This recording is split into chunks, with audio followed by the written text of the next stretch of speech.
तस्यास्तद्योग विधूत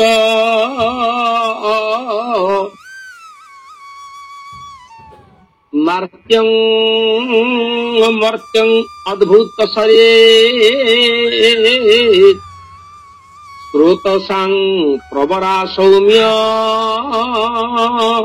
सिद्धिता सिद्धिदा सिद्ध सेविता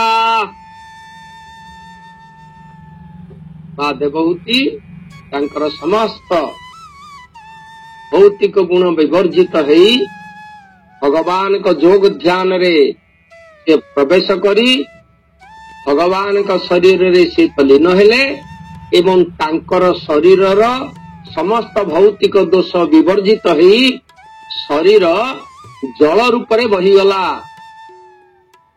एवं ए श्लोक रे आम मान को सुंदर भाव रे वर्णना करी मैत्रेय महामुनि कहिचंती योग विधूत शरीर योग विधूत योग द्वारा परिपृक्त भाव रे शरीर विलीन हो गला एवं मर्त्यामर्त्यम मर्त्यामर्त्यं अर्थात मर्त्यार्थ शरीर मर्त्य अर्थ भूमंडल तांकर शरीर ए भूमंडल रे मौलिक गुण विवर्जित होई नदी रूप रे बहिगला एवं अद्भुत सरित एक अद्भुत नदी प्रवाहित है आश्रम सरस्वती नदी पर्यंत झरणा रूप रे बहिगले मां देवहूति एवं ताहा प्रवरा नाम रे विख्यात है जगत रे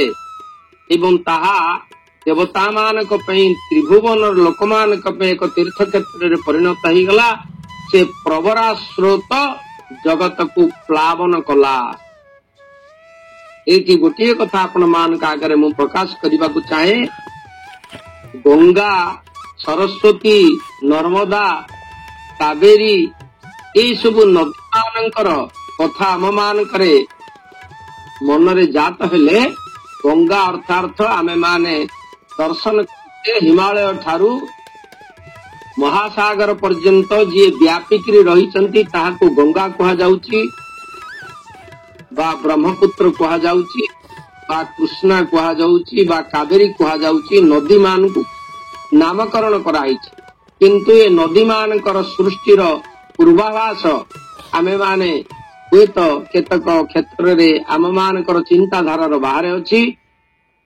गंगा नदीर उत्पत्ति कथा आमे माने विभिन्न शास्त्र मानकर श्रवण करिचे आमे माने सुनिचे वैदेही विलास रे कवि सम्राट उपेन्द्र भंज वर्णना करिचंती विष्णु नख कोणे ए थिला बामनावतारे भगी रथ आनिला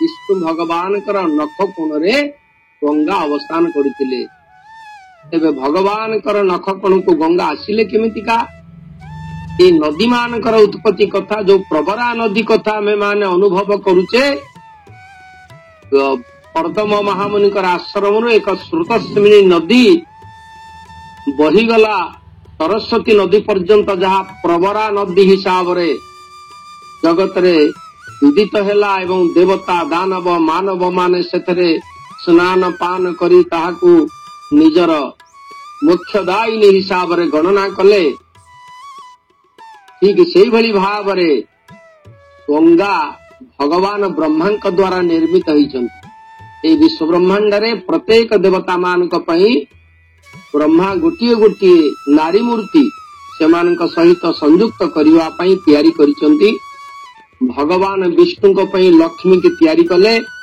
किंतु दुर्भाग्यर कथा लक्ष्मी कर गोटिए आखि सान गोटिए आखि बड़ हे गला लज्जा लागिला ब्रह्मा को मन मन विचार कले ए भलिया नारी टे जदि जगत रे मु छाड़ीबी ताहाले ए समस्त जगतवासी मते निंदा करिवे जे ब्रह्मा एडे बड़ कारीगर एमिति करू करू गोटे आखि सान गोटे आखि बड़ हे गला ए कन्याटी टेरी हे गला तेनु लज्जावशतः से कन्याटी भगवान ब्रह्मा ବାମ ହସ୍ତରେ ଉତ୍ତୋଳନ କରି ସମୁଦ୍ର ଗର୍ଭକୁ ଫିଙ୍ଗିଦେଲେ ଏବଂ ଦୈବ କର୍ମେ ନିସନ୍ତାନ ଥିବା ବରୁଣ ରାଜା ସେ କନ୍ୟାଙ୍କୁ ନିଜର କନ୍ୟା ହିସାବରେ ପାଳନ କଲେ ଏବଂ ପର ପର୍ଯ୍ୟାୟରେ ସମୁଦ୍ର ମନ୍ଥନରୁ ଲକ୍ଷ୍ମୀ ଠାକୁରାଣୀଙ୍କର ଉତ୍ପତ୍ତି ପରେ ସ୍ୱୟଂ ଭଗବାନଙ୍କର ଅଙ୍କଲକ୍ଷ୍ମୀ ଏହି ଜଗତରେ ପ୍ରପୂଜିତ ହେଲେ। ପୁନର୍ବାର ଶଙ୍କର ଭଗବାନଙ୍କ ପାଇଁ ବ୍ରହ୍ମା ଆଉ ଗୋଟିଏ କନ୍ୟା ତିଆରି କଲେ, ତାଙ୍କର ନାଁ ହେଉଛି ଗଙ୍ଗା। ବାଲ୍ମୀକି ରାମାୟଣର ଏକ ଅନାଲୋଚିତ ପ୍ରସଙ୍ଗ ଆପଣମାନଙ୍କ ଆଗରେ କହୁଛି। ଆପଣମାନେ ସମସ୍ତେ ରାମାୟଣ ସମ୍ପର୍କରେ ଜାଣନ୍ତି, ରାମଚରିତ ମାନସ ସମ୍ପର୍କରେ ଜାଣନ୍ତି, ଅନେକ ଅନେକ ଶାସ୍ତ୍ର କଥା ଆପଣମାନେ ଜାଣନ୍ତି ଏବଂ ବହୁତ ପ୍ରବକ୍ତା ମାନେ ମଧ୍ୟ ଏ କଥା ବର୍ଣ୍ଣନା କରି ଶୁଣାଉଛନ୍ତି। କିନ୍ତୁ ଏକ ଅନାଲୋଚିତ ପ୍ରସଙ୍ଗ, ଯୋଉ ପ୍ରସଙ୍ଗକୁ କେହି ଆଲୋଚନାକୁ ଆଣୁନାହାନ୍ତି, ସେ ପ୍ରସଙ୍ଗରେ ମୁଁ ଆପଣମାନଙ୍କୁ ସୂଚନା ଦଉଛି। ଆମର ପଣ୍ଡିତ ଭାବଗ୍ରାହୀ ମିଶ୍ର ରାମଚରିତ ବିଶାରଦ ରାମ କଥା ଉପରେ ତାଙ୍କର ଅଶେଷ ଦୃଢ଼ୋକ୍ତି ଅଛି ଏବଂ ତାଙ୍କୁ ମଧ୍ୟ ଅନୁରୋଧ କରୁଛି ଏ କଥାଟା ଶ୍ରବଣ କରିବେ। ବାଲ୍ମୀକି ରାମାୟଣର ବ୍ରହ୍ମା ଗଙ୍ଗାଙ୍କୁ ତିଆରି କଲେ ଭଗବାନ ଶଙ୍କର ଭଗବାନଙ୍କୁ ଅର୍ପଣ କରିବା ଏବଂ ବଡ ଆଶ୍ଚର୍ଯ୍ୟର କଥା, ଗଙ୍ଗା ତପସ୍ୟା କଲେ ଭଗବାନଙ୍କୁ ପାଇବା ପାଇଁ।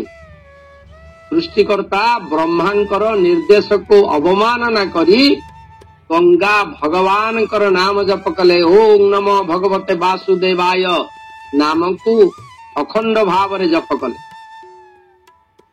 ଯେ ଯଥା ମାଂ ପ୍ରପଦ୍ୟନ୍ତେ ତାଂ ତଥୈବ ଭଜାମ୍ୟହମ୍। ସ୍ୱୟଂ ଭଗବାନ ଗଙ୍ଗାଙ୍କର ତପସ୍ୟାରେ ବିମୁଗ୍ଧ ହୋଇ ଗଙ୍ଗାଙ୍କ ନିକଟରେ ପ୍ରବେଶ କଲେ ଏବଂ ଗଙ୍ଗାଙ୍କୁ ସେ ସୂଚନା ଦେଲେ ଯେ ତୁମେ ଶଙ୍କର ଭଗବାନଙ୍କର ଧରଣୀ, ତମକୁ ବ୍ରହ୍ମା ତିଆରି କରିଛନ୍ତି ଶଙ୍କର ଭଗବାନଙ୍କ ପାଇଁ, ତୁମେ ମତେ କାହିଁକି ଜପ କରୁଛ?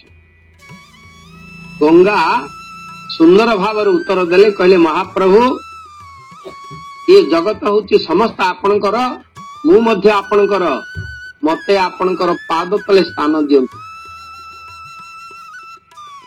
ଏ କଥା କହିବାରେ ଭଗବାନ ତାହାଙ୍କୁ ଭଗବାନଙ୍କର ନିଜ ପାଦ ତଳେ ସ୍ଥାନ ଦେଲେ ଏବଂ ଜଣେ ଭକ୍ତ ହିସାବରେ ଭଗବାନ ତାଙ୍କୁ ଗ୍ରହଣ କଲେ। ଦିନକର ଘଟଣା ଏକ କୌତୁକ ପ୍ରସଙ୍ଗ ଆପଣମାନଙ୍କ ଆଗରେ ପ୍ରକାଶ କରୁଛି। ଏ ସଂସାରର ସମସ୍ତ ବାଦ୍ୟଯନ୍ତ୍ର, ସମସ୍ତ ପ୍ରକାର ଏ ଯୋଉ ଗାୟନ ଶାସ୍ତ୍ର ଅଛି, ସାମବେଦର ଯୋଉ ଧାରା ଅଛି, ତାହାକୁ ସୃଷ୍ଟି କରିଛନ୍ତି ଶଙ୍କର ଭଗବାନ ଏବଂ ଶଙ୍କର ଭଗବାନଙ୍କ ନିକଟରେ ଦିନ ନାରଦ ପହଞ୍ଚିଲେ, କହିଲେ ଶଙ୍କର ଭଗବାନ ଆପଣ ଟିକେ ତାଣ୍ଡବ ନୃତ୍ୟ କରି କିଛି ଗାୟନ କରନ୍ତୁ, ଭଗବାନଙ୍କର ସ୍ତୁତି ସ୍ତୋତ୍ର, ମୁଁ କୃତାର୍ଥ ହେବି। ଶଙ୍କର ଭଗବାନ ଅତ୍ୟନ୍ତ ଆନନ୍ଦିତ ହେଲେ, କହିଲେ ନାରଦ ତୁମେ ଏକୁଟିଆ ଶୁଣିବ, ଆଉ କାହାକୁ ଟିକେ ଡାକୁନ। ନାରଦ ବ୍ରହ୍ମା ଆଉ ଭଗବାନଙ୍କୁ ଡାକିଲେ, କହିଲେ ମହାପ୍ରଭୁ ଆପଣ ଆସନ୍ତୁ, ଶଙ୍କର ଭଗବାନ ତାଣ୍ଡବ ନୃତ୍ୟ କରି ଗାୟନ ଶୈଳୀରେ ତାଙ୍କର ସାମବେଦ ଗାନ କରିବେ, ଆପଣ ଆସନ୍ତୁ। ଏହା କହି ବ୍ରହ୍ମା ଆଉ ବିଷ୍ଣୁଙ୍କୁ ଡାକି ଆଣିଲେ ନାରଦ। ଶଙ୍କର ଭଗବାନଙ୍କ ପାଖରେ ବସି ଶ୍ରବଣ କରୁଛନ୍ତି ସାମବେଦ ଏବଂ ଭଗବାନଙ୍କ ଶରୀରରେ ଯୋଉ ଗଙ୍ଗା ରହିଥିଲେ ସେ ଗଙ୍ଗା ଜଳ ରୂପରେ ପ୍ରବାହିତ ହେଇଗଲେ, ସ୍ୱେଦ କଣିକା ରୂପରେ ଭଗବାନଙ୍କ ଦେହରୁ ନିର୍ଗତ ହେଇଗଲେ। ବ୍ରହ୍ମା ଯେତେବେଳେ ଅନୁଭବ କଲେ ସ୍ୱେଦ କଣିକା ରୂପରେ ଗଙ୍ଗା ଭଗବାନଙ୍କ ଦେହରୁ ନିର୍ଗତ ହେଇଯାଉଛନ୍ତି, ଭକ୍ତି ଶିରୋମଣି ଗଙ୍ଗା ଭଗବାନଙ୍କ ଶରୀରରେ ଭକ୍ତ ହିସାବରେ ଭଗବାନଙ୍କ ଚରଣ କମଳରେ ଥିଲେ, ସେ ସ୍ୱେଦ କଣିକା ରୂପରେ ବହିର୍ଗତ ହଉଛନ୍ତି। ବ୍ରହ୍ମାଙ୍କ ପାଖରେ କମଣ୍ଡଳ ଥିଲା, ସେ କମଣ୍ଡଳକୁ ଦେଖେଇ ଦେଲେ ଭଗବାନଙ୍କର ସେ ସ୍ୱେଦ କଣିକାକୁ ଧାରଣ କରିବା ପାଇଁ। ତାହା ଜଳ ରୂପରେ ରହିଗଲେ ବ୍ରହ୍ମାଙ୍କର କମଣ୍ଡଳରେ ଏବଂ ପର ପର୍ଯ୍ୟାୟରେ ଯେତେବେଳେ ତ୍ରିବିକ୍ରମ ରୂପ ଭଗବାନଙ୍କର ହେଲା, ବଳିଦ୍ୱାରରେ ଭଗବାନ ବାମନ ରୂପରେ ପ୍ରବେଶ କରି ତ୍ରିପାଦ ଭୂମି ଯାଚନା କଲେ। ସେ ତ୍ରିପାଦ ଭୂମି ଯାଚନା କଲା ବେଳେ ପାଦେକେ ପୃଥିବୀ ବ୍ୟାପିଲା आर पादके स्वर्ग गला। 3 पाद भूमि बामन भगवान को दबा पाई अंगीकार करथिले बलि महाराजा। तेणु बामन भगवान प्रथमे तांकर दक्षिण पाद पकईचंती एवं दक्षिण पाद रे पृथ्वी समस्त नहीं जाइछंती एवं द्वितीय पाद रे आकाश मंडल देइचंती बलि महाराजा। जेतबेले अंतरिक्ष पर्यंत भगवान कर बाम पाद जाउची देवलोक इंद्रलोक स्वर्गलोक को भेद करी ब्रह्मलोक पर्यंत भगवान कर पाद जेतबेले प्रवेश कला सेतबेले ब्रह्मा भगवान करे दिव्य रूप को दर्शन करी अत्यंत विमोहित हेले एवं भगवान कर चरण कमल को धौत करिबा पाई कमंडल रे धरिथिबा गंगा जल को भगवान कर बाम पाद रे देले एवं भगवान कर बाम पाद रे समस्त गंगा जल भगवान कर बाम पादर काणी आंगुठी कोण रे रहीगला। कनिष्ठ आंगुलीर अग्रभाग रे लुचि गले गंगा। पाद कोन अंटी गंगा जल बही जाई। पाद कोन अंटी गंगा जल बही जाई। तुषार कणिका प्राय नख कोणे रही। तुषार कणिका प्राय नख कोणे रही। भगवान कर बाम पदर कनिष्ठ अंगुलीर कोण रे गंगा माता रहीगले एवं पर पर्याय तृतीया युगरे भूल कहली सूर्य वंशर राजा भगीरथ सत्य युगरे भगवान को सेवा करी गंगा माता को उद्धार कले भगवान कर नख कोण एवं से गंगा माता वर्तमान पतित पाविनी हिसाब रे ए जगत को उद्धार करुछ। ठीक सेही भली भाव रे आज मां देवहूति एक स्रोतस्मिनी पवित्र नदी हिसाब रे बही गले एवं सरस्वती नदी रे मिसी गले। ए कथा कहिबा पाई आपण मान का आगरे मु पूर्वर एक इतिहास कथा पुराण कथा आपण मान का आगरे श्रवण करेली। पुनर्बार सरस्वती संपर्क रे मध्य सुंदर कथा आपण मान श्रवण करिवे। सरस्वती नदी किभली भाव रे उत्पत्ति हेले आमे मान श्रवण करिवा। भगवान कर दुईटी पत्नी लक्ष्मी ठाकुराणी की भगवान समुद्र मंथन ग्रहण कले एवं लक्ष्मी ठाकुराणी की निर्मित करी सारी ब्रह्मा ताहांको आखि सान बड़ हो समुद्र गर्भ को फिंगी देइथिले। पुनर्बार भगवान का एक आउ गोटे पत्नी तैयारी कले तांकर ना होची सरस्वती। से पत्नी की भगवान को अर्पण कले। तेणु भगवान कर दुईटी पत्नी हेले गोटे पत्नी होचंती मां लक्ष्मी ठाकुराणी आउ गोटे पत्नी होचंती मां सरस्वती। जेतेबेले गंगा को भगवान शरीर रे तांकर धारण कले एक कथा कहिबा पे मु बाध्य होउची जे गंगांकर शरीर धारण जेतेबेले भगवान का शरीर रे गंगा लीन होई गेले भक्त हिसाब रे मां लक्ष्मी ठाकुराणी आ सरस्वती आकु सह्य करि पारलेनी। सपत्नी हिंसा जात हैला विशेष करी सरस्वती सपत्नी हिंसा जात हैला। सरस्वती गंगा को संभाली पारिले नाही। उभय भितरे अनेक समय रे झगड़ा हला उभय भितरे कजिया हला एवं दिनकर घटना गंगा और सरस्वती उभय भितरे कली तीव्र रूप रे धारण कला। किंतु लक्ष्मी ठाकुराणी निर्विकार से यहाँ को श्रवण करी मध्य कौनसी प्रकार प्रतिक्रिया प्रकाश कले नाही नीरव रहिले। एभली नीरव रहिबा अवस्था रे गंगा और लक्ष्मी उभय किछि समय कली करि सारिबा परे जेतेबेले आपे आपे शांत हेले लक्ष्मी ठाकुराणी के पाखरे गुहारी कले आम्मान को कली तमे देखिलो किछि कहिलो नाही निर्विकार भाव रे रही गलो तुम्हें कौन सी उत्तर देलो नाही तमर कौन सी प्रतिक्रिया जात हैला नाही आमे तुमको अभिशाप दउछु तमे से प्रतिक्रियाहीन वृक्ष रूप में जन्म ग्रहण करिब। लक्ष्मी ठाकुराणी की गंगा और सरस्वती अभिशाप देले तुम्हें प्रतिक्रियाहीन वृक्ष रूप में जन्म ग्रहण करिब। लक्ष्मी ठाकुराणी की किछि समय पर भगवान आसी पहुंचले। भगवान के निकट रे पुनर्बार सही कथा लक्ष्मी सरस्वती और गंगा भगवान के निकट रे तांकर गुहारी कले। भगवान मध्य ताहाको कौनसी कर्णपात कले नाही।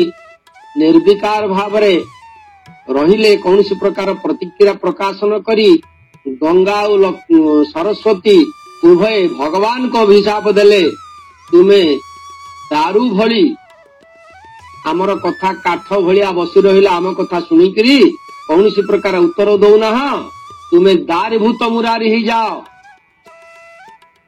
तुम्हें काठरे परिणत ही जाओ। दारू रूप में तुम्हें प्रकाशित हुओ। ए भली अभिशाप देले। या परे लक्ष्मी ठाकुराणी आउ संभाली पारिलेनी। भगवान को जब अभिशाप देले तुम्हें दारू रूप में अवतीर्ण हब सेतेबेले लक्ष्मी ठाकुराणी तांकर प्रतिक्रिया प्रकाश करी अभिशाप देले मते तुम्हें वृक्ष रूप में जन्म ग्रहण करबा पई अभिशाप देल। भगवान को काठ बा दारू रूप में अवतीर्ण हबा पई अभिशाप देल। मु मध्य तुमको अभिशाप दउची तमे नदी रूप में मर्त्यर बही जाओ। एवं ये उभय परस्पर प्रति अभिशाप ग्रस्त हवा फल लक्ष्मी ठाकुराणी दारू रूप में वृक्ष रूप में जन्म ग्रहण कले। जान को भगवान मस्तक धारण कले। वृंदाए तुलसी देवी केशवस्य च कृष्ण भक्ति पदे देवी सत्यवते नमो नमः। भगवान मीमांसा कले तुम्हें माने जो अभिशाप दले हे गंगा और सरस्वती लक्ष्मी ठाकुराणी की तांकर कौनसी प्रकार दोष नुधाई तमे तांको अभिशाप देल। से तुलसी वृक्ष रे वृंदा देवी रूप में मर्त्य जन्म ग्रहण करिवे ये कि मो मस्तक रे शोभामान हेबे। एवं मते अभिशाप देल दारू रूप में अवतीर्ण हवा पाई मु से दारू रूप में दारव तनु मत्यास्ते दारव तनु से दारव तनु होकर मु जन्म ग्रहण करी एवं से रूप में मु पूजा पाइबी कलिजुग रे श्री नीलाद्रि कंदर रे। आउ तमे दी जन जाक लक्ष्मी ठाकुराणी अभिशाप प्राप्त होई नदी रूप में बही जीव एवं जो नदीर जल स्नान पान स्पर्श करने द्वारा ये जगतर समस्त मंगल हब एवं समस्ते तुमको धन्य धन्य करिवे। ए जो कथा पौराणिक उपाख्यान आपण मान कागरे कहिली एगुड़िक विभिन्न शास्त्र मान को संग्रह करी मु आपण निकट रे प्रकाश करूची। आसंतु से देवहूति कथा को श्रवण करिबा। माँ देवहूति नदी रूप में बही गले एवं सरस्वती नदी रे जाई से मिसी गले। तांकर नाम हैला प्रबरा। देवहूति कलेबर जोगे सुसिद्ध पुण्यतर कृष्ण भावना ध्यान नित्य आनंद भक्ति जोग जुते से ध्याने शरीर मिलाई नदी स्वरूपे गले बही नदी का श्रेष्ठ से होइला सुपुण्य तीर्थ बोलाइना से भी सिद्ध माने सिद्धि भक्ति से उठाने नमोता सिद्धिदा होइला नमोता सिद्धिदा होइला पर से पाप विनाशिला नमोता सिद्धिदा होइला पर से पाप विनाशीना। बोल भक्तवत्सल भगवान की। ଗତକାଲି କଳିଯୁଗର 5 ବର୍ଜନ କଥା ଆପଣ ବର୍ଣ୍ଣନା କରୁଥିଲେ, ଗୋଟିଏ କଥା ଖାଲି କହିଲେ, ଆଉ 4ଟି କଥା କହିଲେ ନାହିଁ। ହଁ ସେଟା ଟିକେ ରହିଯାଇଛି ବୋଲି ଭାବିଲି ମୁଁ, ତେଣୁ ସେଇ ଯୁଗ ହାତ ଉଠିଲି। ହଉ, କଳିଯୁଗରେ ତପସ୍ୟା ନାହିଁ, କଳିଯୁଗରେ ସନ୍ନ୍ୟାସ ନାହାନ୍ତି। ଆମେମାନେ ଯୋଉ ସନ୍ନ୍ୟାସୀ ମାନେ ଅଛୁ, ସନ୍ନ୍ୟାସ ଧର୍ମ ପାଳନ କରିବା ଆମ ମାନଙ୍କ ପାଖରେ ସମ୍ଭବ ହଉନି। ଗଲା କାଲି ଏଇ କଥାଟା କହିଥିଲି ମା ଦେବହୂତିଙ୍କର ତପସ୍ୟା ପ୍ରସଙ୍ଗରେ। ସତ୍ୟ ଯୁଗର କଥା ଆମେ କଣ କଳିଯୁଗରେ କରିପାରିବା କି? ଏଇଭଳି ଆମ ମାନଙ୍କ ମନରେ ସନ୍ଦେହ ଆସୁଛି। ପ୍ରକୃତ କଥା, କଳିଯୁଗରେ ଅର୍ଣ୍ଣଗତ ପ୍ରାଣ ସତ୍ୟ ଯୁଗରେ ତପସ୍ୟା କରିବା ପାଇଁ ଲକ୍ଷ ଲକ୍ଷ ବର୍ଷ ତପସ୍ୟା କରୁଥିଲେ ସାଧୁ ସନ୍ଥ ମହାତ୍ମା ମାନେ। ଅସ୍ଥିଗତ ପ୍ରାଣ ଥିଲା, ହାଡ ଖଣ୍ଡେ ଅଛି ତ ପ୍ରାଣ ଅଛି, କିନ୍ତୁ କଳିଯୁଗରେ ଅର୍ଣ୍ଣଗତ ପ୍ରାଣ। ତେଣୁ ଆମେ ମାନେ କଳିଯୁଗରେ ତପସ୍ୟା କରିପାରିବା ନାହିଁ। ଦିନକୁ 4 ଥର ନ ଖାଇଲେ, 8 ଥର ନ ପିଇଲେ ଆମେ ମାନେ ବଞ୍ଚି ପାରିବା ନା। ଆଉ ଅଖଣ୍ଡ ତପସ୍ୟା କେମିତି କରିବ? ଯୋଉମାନେ ଅଖଣ୍ଡ ତପସ୍ୟା କରୁଛନ୍ତି ସେମାନଙ୍କ ପାଇଁ ଭୋଜନ ବର୍ଜିତ ହେଇଯାଉଛି। ତେଣୁ କଳିଯୁଗରେ ଭୋଜନ ବର୍ଜିତ ହେଲେ ଆମ ମାନଙ୍କର ପ୍ରାଣ ରହିବନି, କଳଉ ଅର୍ଣ୍ଣଗତ ପ୍ରାଣ। ତେଣୁ ଭାଗବତ କହିଲେ ଅର୍ଣ୍ଣ ବିହୁନେ ହଂସ ହାନି, ଯୋଗ ସାଧିବି କାହା ଘେନି, ଯୋଗ ସାଧିବି କାହା ଘେନି, ଯୋଗ ସାଧିବି କାହା ଘେନି। ଆଉ 4ଟି ଜିନିଷ ହଉଛି, ଗୋଟିଏ ହେଲା ଅଶ୍ୱାଲମ୍ବ, ଅଶ୍ୱମେଧ ଯଜ୍ଞ। ଅଶ୍ୱମେଧ ଯଜ୍ଞ କଳିଯୁଗରେ ନାହିଁ। ଆପଣ ମାନେ ଅନ୍ୟ ଯୁଗ ମାନଙ୍କରେ ଦେଖୁଥିବେ ଅଶ୍ୱମେଧ ଯଜ୍ଞ, ରାଜସୂୟ ଯଜ୍ଞ, ଏଇ ବିଭିନ୍ନ ପ୍ରକାର ଯଜ୍ଞ ସବୁ ଆମେ ମାନେ ଗୋମେଧ ଯଜ୍ଞ ଏଗୁଡା ସବୁ ହଉଥିଲା। କଳିଯୁଗର ଅଶ୍ୱମେଧ ଯଜ୍ଞ ଏବଂ ଗବାଲମ୍ବ, ଅଶ୍ୱାଲମ୍ବ ଗବାଲମ୍ବ। ଗବାଲମ୍ବ ଅର୍ଥାତ ଗୋମେଧ ଯଜ୍ଞ ଏସବୁ ନାହିଁ। କଳିଯୁଗରେ ଅଶ୍ୱମେଧ ଯଜ୍ଞ ଏବଂ ଗୋମେଧ ଯଜ୍ଞ କରିବା ପାଇଁ ବାରଣ କରାଯାଇଛି। ତାର କାରଣ କଣ? ତାର କାରଣ ହେଲା, ଆପଣ ମାନେ ଅଶ୍ୱମେଧ ଯଜ୍ଞ ଗୋମେଧ ଯଜ୍ଞର ତାତ୍ପର୍ଯ୍ୟ ସମ୍ପର୍କରେ ବୁଝିବା ଦରକାର। ଅନ୍ୟ ଯୁଗ ମାନଙ୍କରେ ଅଶ୍ୱମେଧ ଯଜ୍ଞ ଅର୍ଥାର୍ଥ ଘୋଡାଟାକୁ ବେଶ କରିକି ତା ମୁଣ୍ଡରେ ମୁକୁଟ ପିନ୍ଧେଇକିରି ରାଜ୍ୟ ସାରା ବୁଲେଇବେ ଏବଂ ବୁଲି ସାରିଲା ପରେ ସେ ଅଶ୍ୱଟି ଆସିବ, ତାହାକୁ ବଧ କରାହବ। ବଧ କରାଇ ତାର ମାଂସକୁ କାଟିକିରି ଭାଗ ଭାଗ କରିକି ଥୁଆ ହବ ଏବଂ ଯେତେବେଳେ ଯଜ୍ଞରେ ଆହୁତି ଦିଆହବ ସେ ଅଶ୍ୱର ମାଂସ ସହିତ ଘୃତାହୁତି ଦିଆହବ ଏବଂ ସବୁ ସରିଗଲା ପରେ ଯଜ୍ଞର ପୂର୍ଣ୍ଣାହୁତି ପରେ ପୁନର୍ବାର ସେ ଅଶ୍ୱକୁ ଜୀବନ ଦାନ ଦିଆହବ। ଏ କଥା କରାହଉଥିଲା ଅନ୍ୟ ଯୁଗ ମାନଙ୍କରେ, କିନ୍ତୁ କଳି ଯୁଗରେ ଅଶ୍ୱକୁ ଜୀବନ ଦାନ ଦେଲା ଭଳିଆ ଶକ୍ତି ବ୍ରାହ୍ମଣ ମାନଙ୍କର ନାହିଁ। ବ୍ରାହ୍ମଣ ମାନେ ବଶିଷ୍ଠ, ବିଶ୍ୱାମିତ୍ର, ଦେବଳ, ନାରଦ, ଅଙ୍ଗିରା, ଏ ଯୋଉ ମୁନି ଋଷି ମାନେ ବ୍ରହ୍ମର୍ଷି ମାନେ ଯଜ୍ଞ କରୁଥିଲେ, ଏ ଯଜ୍ଞରେ ସେମାନେ ଜୀବନ୍ତ ଅଶ୍ୱକୁ ବଧ କରି ପୁନର୍ବାର ତାକୁ ଜୀବନ ଦେଇପାରୁ। କିନ୍ତୁ କଳି ଯୁଗରେ ବ୍ରାହ୍ମଣ ମାନଙ୍କ ପାଖରେ ସେ ଦକ୍ଷତା ନାହିଁ। ତାପରେ ଦ୍ରବ୍ୟ ଶୁଦ୍ଧି ନାହିଁ। ଯୋଉ ଦ୍ରବ୍ୟ ଆମେ ପ୍ରୟୋଗ କରିବା ଯଜ୍ଞରେ, ଯୋଉ ଘୃତ କରିବା, ଯୋଉ ସାକଲ୍ୟ କରିବା, ତାହାର ଶୁଦ୍ଧି ନାହିଁ। ତେଣୁ କଳି ଯୁଗରେ ମଧ୍ୟ ଏ ଅଶ୍ୱାଲମ୍ବ ଗବାଲମ୍ବ ଅର୍ଥାତ୍ ଅଶ୍ୱମେଧ ଯଜ୍ଞ ଆଉ ଗୋମେଧ ଯଜ୍ଞ କରାଇ ପାରିବ ନାହିଁ। 3 ଗଲା। ଚତୁର୍ଥରେ ହେଲା ଫଳପୈତୃକ। ଫଳପୈତୃକ ଅର୍ଥାର୍ଥ ମାଂସ ଦାନ କରିବା ଶ୍ରାଦ୍ଧରେ। ଶ୍ରାଦ୍ଧରେ ମାଂସ ରାନ୍ଧିକିରି ଦାନ କରାହଉଥିଲା, ଫଳପୈତୃକ। ଯେତେବେଳେ ଶ୍ରାଦ୍ଧ ହଉଥିଲା ପିତୃ ଶ୍ରାଦ୍ଧରେ ଗଣ୍ଡା ମାଂସ ରାନ୍ଧିକିରି ଅର୍ପଣ କରାହଉଥିଲା। କିନ୍ତୁ କଳି ଯୁଗରେ ଏହାକୁ ବାରଣ କରାହେଇଛି, କାରଣ କଳି ଯୁଗରେ ମାଂସ ପ୍ରତି ଜୀବର ଯୋଉ ପ୍ରକାର ଦୁର୍ବଳତା, ତା ଅର୍ଥ ଗଣ୍ଡା ମାଂସକୁ ରାନ୍ଧିକିରି ଦିଆହଉଥିଲା ସତ, କିନ୍ତୁ ତାକୁ କେହି ଭୋଜନ କରୁନଥିଲେ, କେବଳ ପିତୃ ଲୋକଙ୍କୁ ଅର୍ପଣ କରାହଉଥିଲା। କାହିଁକି କରାଉଥିଲା ସେ କଥା ମୁଁ କହିପାରିବିନି, କାରଣ ତା ଉପରେ ମୁଁ ଅନୁଧ୍ୟାନ କରିନି।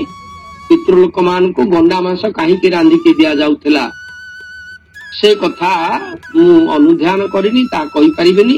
ଆପଣ ମାନେ ଯଦି କେହି ଜାଣିଥାନ୍ତି ମତେ ସୂଚନା ଦେବେ, କାହିଁକି ପିତୃଲୋକ ମାନଙ୍କୁ ଗଣ୍ଡା ମାଂସ ରାନ୍ଧିକି ଦିଆଯାଉଥିଲା।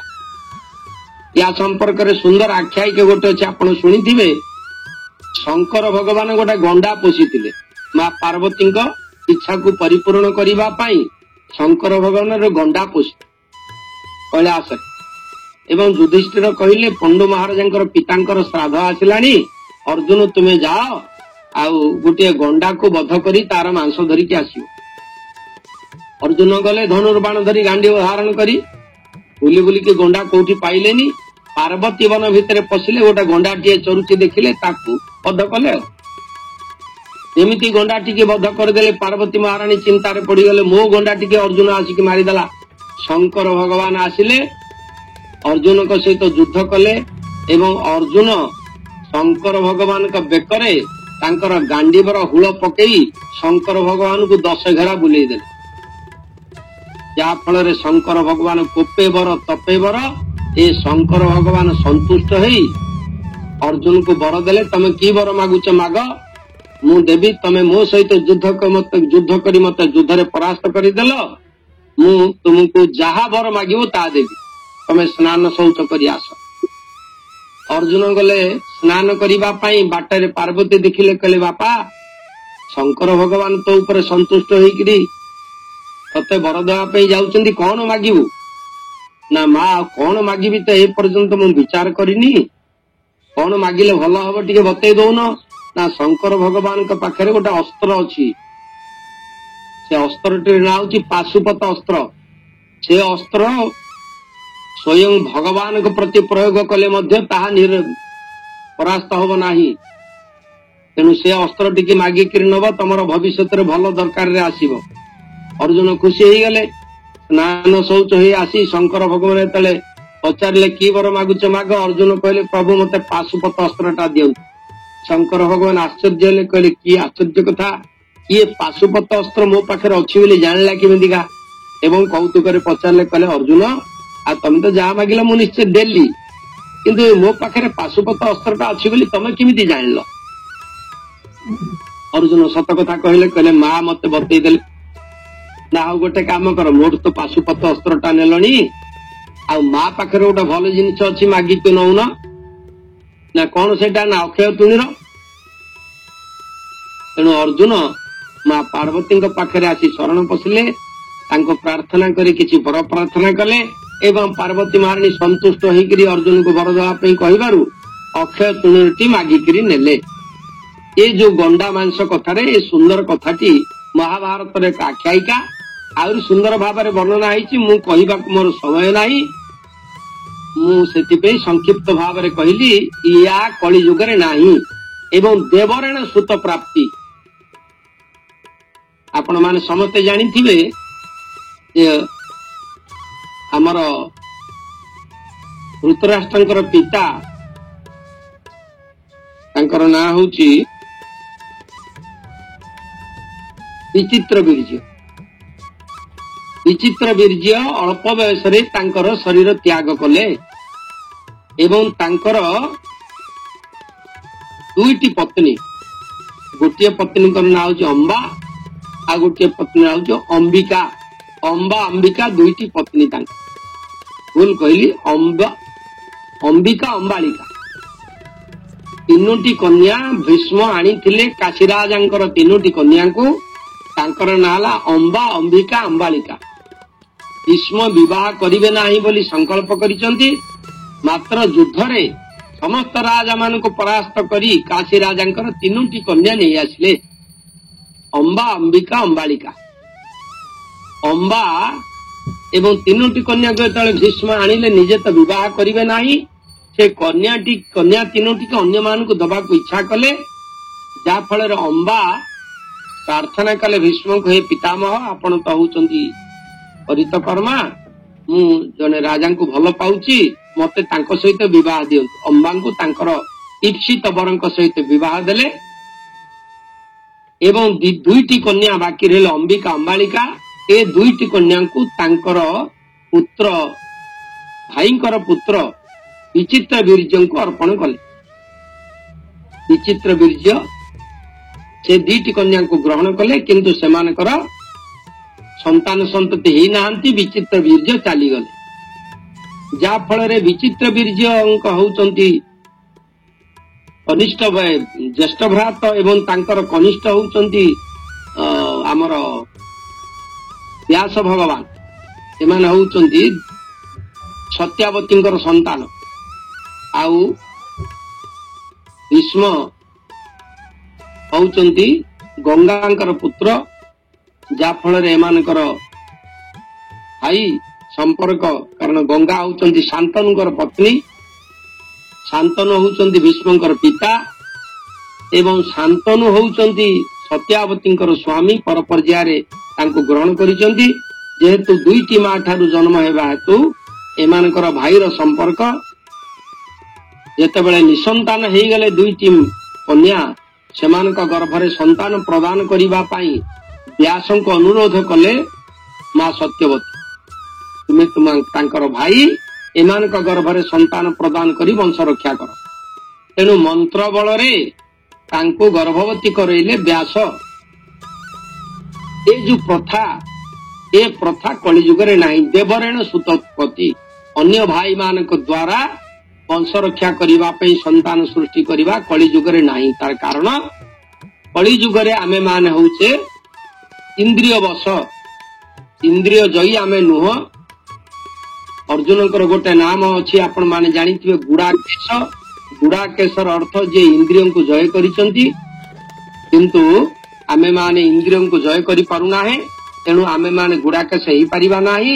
ତେଣୁ କଳିଯୁଗରେ ଏ ଅପସଂସ୍କୃତି କି ବନ୍ଦ କରାଯାଇଛି। ତେଣୁ ଦେବରେଣ ସୁତୋତ୍ପତ୍ତି କଳଉ ପଞ୍ଚ ବିଭର୍ଜୟତି। ଏ କଥା କହି ବାଣୀକି ବିଶ୍ରାମ ଦେବି। ଆମର କାର୍ତ୍ତିକେୟ ପାଣିଗ୍ରାହୀ ତାଙ୍କର କର ଉତ୍ତୋଳନ କରିଛନ୍ତି କଣ କହିବା ପାଇଁ, ତାଙ୍କଠାରୁ ପଦଟିଏ ଶୁଣିବା, ତାପରେ ଆରତୀ ଦର୍ଶନ କରିବା। 42 ମିନିଟ୍ ହେଲା। ଜୟ ଗୁରୁଦେବ। ଆଜ୍ଞା, ଦେବରେଣ ସୁତୋତ୍ପତ୍ତି, ଦେବରେଣ ସୁତୋତ୍ପତ୍ତି କଳିଯୁଗରେ ଅନ୍ୟ ଦ୍ୱାରା ପୁତ୍ର ସନ୍ତାନ ଜାତ କରିବା, ମୁଁ ଭାବୁଛି ଏଇଟା ଆପ୍ରୋପ୍ରିଏଟ ହବ କି? ଦେବର, ହଁ ସେଇ କଥା। ହଁ, ଅନ୍ୟ ଦ୍ୱାରା ପୁତ୍ର ସନ୍ତାନ ଜାତ କରିବା କଳିଯୁଗରେ ନାହିଁ। ହଁ, ଅନ୍ୟ ଯୁଗରେ ଏପରିକି ସୂଚନା ଅଛି ଯେ ବ୍ରାହ୍ମଣ ମାନଙ୍କ ଦ୍ୱାରା ବା କୁଳଗୁରୁଙ୍କ ଦ୍ୱାରା ବଂଶ ରକ୍ଷା କରାହଉଥିଲା। ଆଜ୍ଞା ଆଜ୍ଞା, ଏଭଳି ପ୍ରଥା ଥିଲା। କାରଣ ସେତେବେଳେ ସେମାନେ ଜିତେନ୍ଦ୍ରିୟ ଥିଲେ।